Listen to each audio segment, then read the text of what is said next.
వారాహి అమ్మవారి మహిమ. వారాహి అమ్మవారు కేవలం శక్తి స్వరూపిణి మాత్రమే కాదు, ధర్మాన్ని కాపాడే దివ్య సేనాధిపతి. అందుకే ఆమెను దండనాథ అని పిలుస్తారు.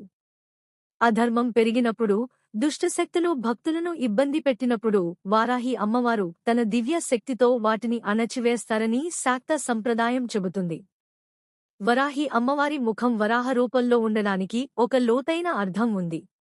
వరాహ అవతారంలో శ్రీమహావిష్ణువు భూమాతను సముద్రం నుంచి రక్షించినట్లే, వారాహి అమ్మవారు కూడా భక్తులను అజ్ఞానం, భయం, అధర్మం అనే చీకటి నుంచి బయటకు తీసుకువస్తారని విశ్వసిస్తారు. వారాహి అమ్మవారి ఆరాధనలో ముఖ్యమైన గుణం ధైర్యం.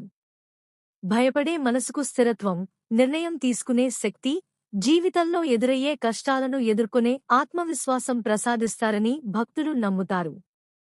శ్రీవిద్య సంప్రదాయంలో వారాహి అమ్మవారికి అత్యున్నత స్థానం ఉంది. ఆమె అనుగ్రహం లేకుండా కొన్ని శ్రీవిద్య ఉపాసనలు సంపూర్ణం కావని ఆ పరంపరలో భావిస్తారు. భక్తితో, నియమంతో, వినయంతో అమ్మవారిని ఆరాధించడం ముఖ్యమని ఆధ్యాత్మిక గురువులు చెబుతారు. అమ్మవారి కృప లభిస్తే ధర్మ మార్గంలో నడిచే బలం, మనశ్శాంతి, ఆత్మస్థైర్యం లభిస్తాయని విశ్వాసం. మా వీడియో నచ్చితే లైక్ చేయండి, షేర్ చేయండి. అలాగే మా ఛానల్ సబ్స్క్రైబ్ చేయండి. మీ అభిప్రాయాన్ని కామెంట్ రూపంలో తెలియజేయండి.